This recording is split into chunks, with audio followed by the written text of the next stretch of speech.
Welcome to EEZBOOK, where you're greeted with a seamless experience. Here's a detailed step-by-step guide.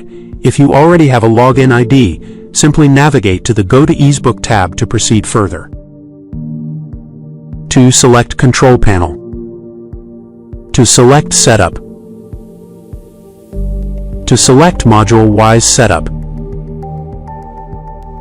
Select Financials. To select Financials Year.